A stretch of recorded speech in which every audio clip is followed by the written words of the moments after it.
Hello students, in this video we do some numerical questions based on interest on capital. So our first question is, that is the MCQ.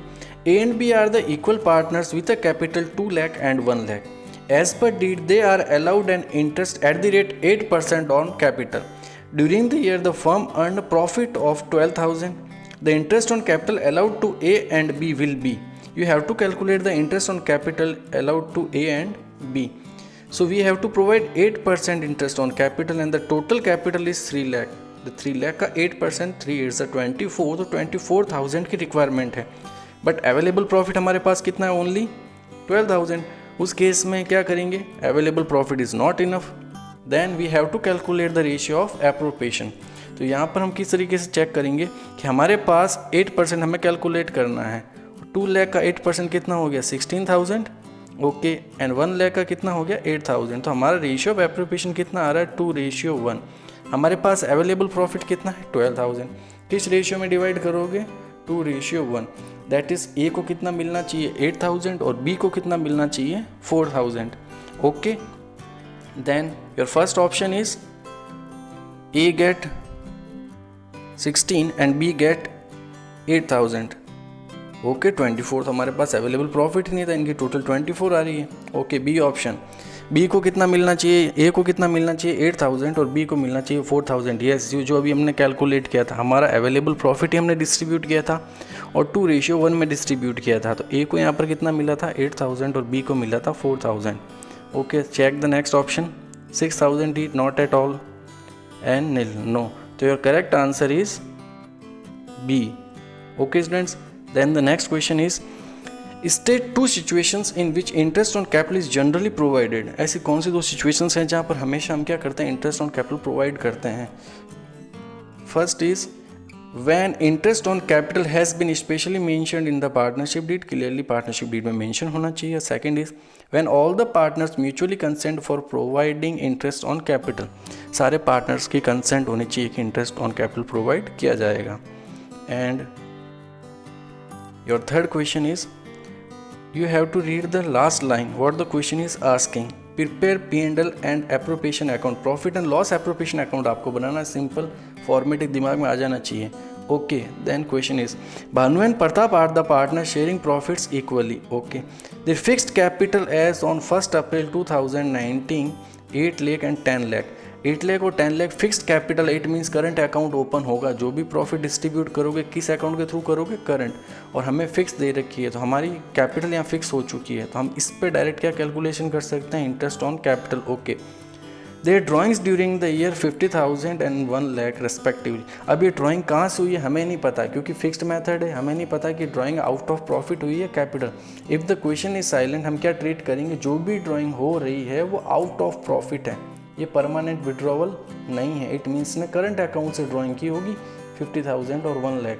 Okay, the interest on capital is to be charge 10% per annum, जो कि अपन direct 8 lakh पे करेंगे और 10 लाख पे calculate करेंगे. The interest on drawing is to be charge 15% per annum. Interest on drawing 100% calculation होगा क्योंकि इन्होंने ड्राइंग की है. Okay, the net profit for the year ended 31 March 2020 was 1,20,000. Very simple. हम सबसे पहले 1,20,000 को P&L एप्रोप्रिएशन में पुटअप करेंगे. ओके, फिर हम यहाँ पर देखो एक क्लियर पॉइंट हमें यहाँ पर भी ये चेक करना है कि यहाँ पर ये क्या दे रखा है? Charge. Interest on capital is treated as charge. It means हमें यहाँ पर प्रॉफिट को इग्नोर करना होगा. कैसे पता चला? क्योंकि टोटल कैपिटल यहाँ कितनी हो रही थी? 18 लाख. 18 लाख का यहाँ पर 10% कितना हो रहा था? 1,80,000. और मेरे पास अवेलेबल प्रॉफिट कितना था? 1,20,000. तो मैंने वापस रीड करके चेक किया कि interest on capital treated as a charge. It means हमें देना ही देना है. हमारे पास अवेलेबल प्रॉफिट इनफ नहीं है, फिर भी हम देंगे. Okay student, then we have to draw the P&L appropriation account. We started from the 1,20,000 और फिर हमने इंटरेस्ट ऑन कैपिटल दिया जो कि फिक्स्ड कैपिटल पे देंगे. यहाँ पर ड्राइंग का यूज़ नहीं है क्योंकि ड्राइंग आउट ऑफ प्रॉफिट हुई और करंट अकाउंट के थ्रू हुई है. तो हम यहाँ पर फिक्स्ड कैपिटल के अंदर क्या करेंगे? 10% 8 लाख का 80,000 भानु को प्रोवाइड करेंगे एंड देन 10 लाख का 10% हम प्रताप को प्रोवाइड करेंगे जो कि 1 लाख होगा. तो टोटल इंटरेस्ट ऑन कैपिटल हम दे रहे हैं. नो डाउट हमारे पास अवेलेबल प्रॉफिट कम है, but here the question it interest on capital is to be charged word है. अगर अलाउड होता तो हम अवेलेबल प्रॉफिट को ही डिस्ट्रीब्यूट कर दे. चार्ज इट मीन्स देना ही देना है. Then interest on capital 15%, but problem यार sorry interest on drawing is 15%, but problem है कि ड्राइंग की डेट गिवन नहीं है। जब भी ड्राइंग की डेट गिवन नहीं होगी हम एवरेज पीरियड कैलकुलेट करते हैं, और एवरेज पीरियड क्या कहता है, if the date of drawing is not given then we calculated on average basis that is 6 months। हम क्या करते हैं, जो भी इंटरेस्ट होगा या तो उसको हाफ कर देंगे या फिर रेट को हाफ कर देंगे। तो हमारे पास 50,000 यहाँ पे था, 50,000 का 15%, ओके। तो हमने यहाँ कैलकुलेट किया था 15,000 का 50%। अब उसका क्या कर देंगे, जो भी हमारे पास आ रहा था हम उसका हाफ कर लेंगे, 6 months का कैलकुलेट कर लेंगे, ओके।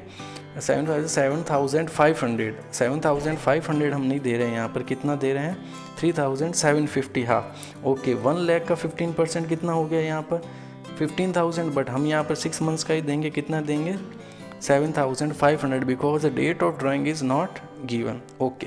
अवेलेबल प्रॉफिट हमारे पास इतना था, इतना हमें लॉस हो चुका, ओके। यहाँ देखा जाए तो हमें 60,000 डिस्ट्रीब्यूट करना था एज अ लॉस, बट हमें कुछ और इनकम हो गई, कितनी 11,250, तो हमारा लॉस कम हो चुका है। और हमारे पास अब अवेलेबल लॉस कितना हो गया 48,750। 48,750 किस अकाउंट के थ्रू आप डिस्ट्रीब्यूट करोगे, करंट, क्योंकि यहाँ पर क्वेश्चन में क्या गिवन है, कहीं पर भी एडिशनल इन्फॉर्मेशन नहीं है, बट आपको पता लगाना होगा कौन सा मेथड है। Their fixed capital, it means वो करंट अकाउंट ओपन कर रहे हैं, अपनी कैपिटल को फिक्स रख रहे हैं, ओके। फिर जो भी हमारे पास अवेलेबल प्रॉफिट था आफ्टर दिस 48,750 हमने इक्वल रेशियो में डिस्ट्रीब्यूट कर दिया, okay. Then what are the 2 points in this question? Firstly, you have to read properly the word charge is given. Second, the date of drawing is not given, then we have to for only 6 months. Okay students, then our next question is, read what the question is asking. Pass the general entries for the interest on capital and distribution of profit. Students, कितना डरोगे, finally आपको general entry सीखनी ही होगी, और simple general entries बहुत simple है। General entries के बाद P&L appropriation और कैपिटल अकाउंट बनते हैं, ओके। तो इस क्वेश्चंस को हम जनरल एंट्रीज के थ्रू करेंगे, और जनरल एंट्रीज ओनली आपको किन की करनी है, interest on capital and distribution of profit. Distribution of profit की सिंपल एंट्री है, पार्टनर्स कैपिटल अकाउंट को क्रेडिट कर देंगे और P&L एप्रोप्रिएशन अकाउंट को डेबिट कर देंगे। बट इंटरेस्ट ऑन कैपिटल इसकी एंट्रीज इजी हैं, बट इसकी कैलकुलेशन आपको करना सीखना है, okay. Naresh and Sukesh are the partners with a capital 3 lakh each. दोनों की कैपिटल कितनी है 3 lakh. As on 31 March 2020 Naresh had withdrawn 50,000 against capital on 1 October 2019। आपको क्लोजिंग कैपिटल गिवन है, और जो ड्राइंग कर रहा है नरेश वो मिड ऑफ द ईयर मतलब 1 अक्टूबर को कर रहा है, और कहाँ से कर रहा है, अगेंस्ट कैपिटल। नरेश की ड्राइंग कहाँ से हो रही है, यहाँ पर against capital, okay. And also ₹1 lakh besides the drawing against profit, और प्रॉफिट से कितनी ड्राइंग कर रहा है 1 लाख। अब मैंने कहा था ना यहाँ पर ये इंपॉर्टेंट क्यों बन गया, क्योंकि नरेश 2 ड्राइंग्स कर रहा है, first is out of capital और second is out of profit. Sukesh also है ड्राइंग ऑफ ₹1 लाख। अब सुकेश ने कुछ नहीं कहा, ओनली क्या लिख रखा है 1 लाख ड्राइंग की। अब क्वेश्चन इज साइलेंट, ये ड्राइंग कहाँ से हुई है, तो हम क्या कहेंगे आउट ऑफ प्रॉफिट हुई है। Interest on capital is to be allowed 10%। ये क्वेश्चन आप कर लीजिए, बहुत इंपॉर्टेंट है, और इससे आपके सारे कॉन्सेप्ट क्लियर हो जाएंगे। क्या आउट ऑफ कैपिटल होता है, क्या आउट ऑफ प्रॉफिट होता है, ये इंटरेस्ट ऑन कैपिटल को कैसे डिस्टर्ब करती हैं, okay. Available profit for the year is 2 lakh. हमारे पास अवेलेबल प्रॉफिट 2 लाख है। नरेश और सुकेश ने कुछ ड्राइंग्स की है। नरेश ने 2 ड्राइंग्स की, एक जो की थी आउट ऑफ कैपिटल और एक की आउट ऑफ प्रॉफिट, जबकि सुकेश ने एक ही ड्राइंग की है जो आउट ऑफ प्रॉफिट है, और डेट हमें गिवन है 1 अक्टूबर को ये हुआ, और आउट ऑफ प्रॉफिट में जो भी ड्राइंग हुई उसके लिए डेट हमें इंपॉर्टेंट नहीं है। कैसे, चलो इसकी कैलकुलेशन देखते हो किस तरह कर रहा है। सबसे पहले हमें कैलकुलेटिव पॉइंट वर्किंग नोट से स्टार्ट होगा, और हमें IOC निकालना होगा। इंटरेस्ट ऑन कैपिटल निकाल पाओगे तभी एंट्री बन पाएगी। तो हमारे न्यूमेरिकल पॉइंट ऑफ व्यू से वर्किंग नोट में आपने लिखा कैलकुलेशन ऑफ ओपनिंग कैपिटल, क्योंकि यहाँ जो कैपिटल दे रखी है क्लोजिंग दे रखी है।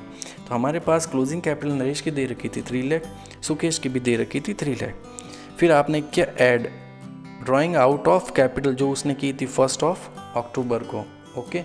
1 अक्टूबर को इसने कुछ ड्राइंग की थी, ये वाली आउट ऑफ कैपिटल जो हमने यहाँ पर वापस ऐड करते हैं। फिर आउट ऑफ प्रॉफिट की थी हमने इन दोनों में ऐड कर दी है, ओके।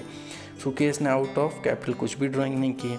तो हमारे पास ओपनिंग ड्राइंग नरेश की कितनी थी 450, और यहाँ पर सुकेश की 4 लाख। अब यहाँ प्रॉब्लम आ रही है कि हमें 10% कैलकुलेट करना है। मैं डायरेक्ट 4,50,000 पे नहीं कर सकता क्योंकि मिड ऑफ द ईयर इन्होंने देखो आउट ऑफ प्रॉफिट हमारी हेल्प कर रहा है ओपनिंग कैपिटल कैलकुलेट करने में। Listen, drawing out of profit only हमारी हेल्प कर रहा है to calculate opening capital. Interest on capital में हम इसे इग्नोर करेंगे। कैसे? Just see the solution. Okay students, अब यहाँ पर प्रॉपरली सुन ला। हमारे पास यहाँ पर क्लोजिंग कैपिटल थी 3 लाख, आउट ऑफ कैपिटल उसने विड्रॉ किया था 50,000। ओके, तो अब उसकी कैपिटल कितनी हो गई थी स्टार्टिंग में 350, बट इसने आउट ऑफ प्रॉफिट 1 लाख और विड्रॉ किया, तो इसकी कैपिटल कितनी हो गई 450। तो हमने 450 जो यूज़ किया था इस पर 10% देंगे, और कितने ड्यूरेशन के लिए देंगे 6 मंथ्स। क्यों? क्योंकि ये जो हो रही है ड्राइंग यहाँ पर आफ्टर 6 मंथ्स हो रही है। 6 मंथ्स तक कितना पैसा बिजनेस ने यूज़ लिया 4,50,000, तो हम 6 मंथ्स का इंटरेस्ट प्रोवाइड करेंगे इसको। तो हमने 6 मंथ्स का 450 पे कितना निकाला 22,500। अब रिमेनिंग 6 मंथ्स में क्या हुआ, 1 अक्टूबर को कुछ विड्रॉइंग हुई है। ओके, वो भी आउट ऑफ कैपिटल हुई है। अब यहाँ पर हम आउट ऑफ प्रॉफिट को इग्नोर करेंगे, हम आउट ऑफ प्रॉफिट नहीं देखेंगे। हमने आउट ऑफ प्रॉफिट को यूज़ ले लिया ओपनिंग कैपिटल कैलकुलेट करने में। ओके, अब हम क्या करेंगे, मेरे पास कितने थे फर्स्ट 6 पीरियड्स में 4,50,000। फिर मैंने नेक्स्ट विड्रॉ कब किया, आउट ऑफ कैपिटल फोकस करना है, वो 1 अक्टूबर को किया। कितना किया था 50,000। तो रिमेनिंग 6 मंथ्स मेरे पास कितने पैसे रह गए 4 लाख। देखो यहाँ पर 450 मैंने 6 मंथ्स यूज़ किए, रिमेनिंग 6 मंथ्स मैंने कितने पैसे यूज़ किए 4 लाख। 4 लाख पे रिमेनिंग 6 मंथ्स का निकलेगा, टोटल कितना हो गया 20,000। तो टोटल IOC कितना बन के आ रहा है नरेश का यहाँ पर 42,500। ओके, ड्राइंग 2 हो रही है, सेकंड जो ड्राइंग हो रही है आउट ऑफ प्रॉफिट, उसने सिर्फ आपकी हेल्प की है क्या कैलकुलेट करने में ओपनिंग कैपिटल। अब हमें यहाँ पर इग्नोर कर देना है। जैसे हमारा क्या मिल जाता है ओपनिंग कैपिटल, फिर ओपनिंग कैपिटल को हमने 6 मंथ्स यूज़ किया 1 अक्टूबर तक। 1 अक्टूबर को उसने आउट ऑफ कैपिटल 50,000 विड्रॉ कर लिया था, तो हमारे पास रिमेनिंग कितना रह गया था 4 लाख। ओके, देन हम रिमेनिंग 4 लाख पे हमने कितना चार्ज किया 10% 6 मंथ्स का 20,000। और नेक्स्ट इज सुकेश ने 3 लाख क्लोजिंग था, उसने आउट ऑफ प्रॉफिट किया। तो ओके, हमारी कैपिटल चेंज ही नहीं हो रही है through out the year. It means बंदे की कैपिटल कितनी थी स्टार्टिंग में 4 लाख, और थ्रू आउट द ईयर उसने आउट ऑफ कैपिटल कुछ भी विड्रॉ नहीं किया। नो डाउट प्रॉफिट में से किया जो हम इग्नोर कर देंगे। तो हम 4 लाख पे डायरेक्ट कितना एप्लीकेबल कर देंगे 10%, जो कितना बन के आ रहा है 40,000। ओके, अब वेरी इजी, हमारे पास एक ही टारगेट था कि इनके IOC का अमाउंट कैलकुलेट किया जाए। अब इंटरेस्ट प्रोवाइड करना, फर्स्ट एंट्री क्या होगी यहाँ पर इंटरेस्ट प्रोवाइड करने की, नरेश इंटरेस्ट ऑन कैपिटल, और उसकी कैपिटल इंक्रीज कर देंगे टू नरेश कैपिटल 42,500 जो हमने वर्किंग नोट में कैलकुलेट किया था। The second is same, Sukesh interest on capital to Sukesh capital, हमने उसकी कैपिटल को बढ़ा दिया है 40,000 से। ओके, अब हमारे पास ये दोनों क्या मिल गई है इंटरेस्ट ऑन कैपिटल। अब इन दोनों को हमें क्लोज करना है। ये दोनों क्लोज किससे होगी P&L एप्रोप्रिएशन अकाउंट, और वहाँ पर वो डेबिट हो रही है तो यहाँ आके वापस क्रेडिट हो जाएगी। तो एंट्री क्या बन जाएगी P&L appropriation account debit 82,500 to Naresh interest on capital to Sukesh interest on capital. Okay, अब इन्होंने कहा कि एक एंट्री और करनी है आपको डिस्ट्रीब्यूशन ऑफ प्रॉफिट की। तो डिस्ट्रीब्यूशन ऑफ प्रॉफिट की एंट्री, हमें क्या पता प्रॉफिट कितना है, नो डाउट क्वेश्चन में क्या गिवन है आपके पास, आपको टोटल प्रॉफिट कितना हुआ 2 लाख। अब उसमें से देखो आपने कितना डिस्ट्रीब्यूट कर दिया as a interest on capital 82,500, तो रिमेनिंग हमारे पास प्रॉफिट कितना रहा, divisible profit is equal to 2 lakh minus 82,500, तो रिमेनिंग मेरे पास कितना रहा 1,17,500। क्वेश्चन में कुछ भी गिवन नहीं है, तो P&L रेशियो क्या रहेगा इक्वल, हम 1,17,500 को इक्वल रेशियो में डिस्ट्रीब्यूट कर देंगे। जब डिस्ट्रीब्यूट करोगे हमारे पास प्रॉफिट था तो पार्टनर्स कैपिटल अकाउंट क्रेडिट होंगे। तो एंट्री क्या बन जाएगी P&L appropriation account debit to Naresh capital to Sukesh capital which is in equal ratio. Okay students, if you have any kind of doubt related to interest on capital or mainly related to these two questions, that is the question number 3 and question number 4, okay students, you can freely comment okay and ask me. Please practice these questions. Thank you very much.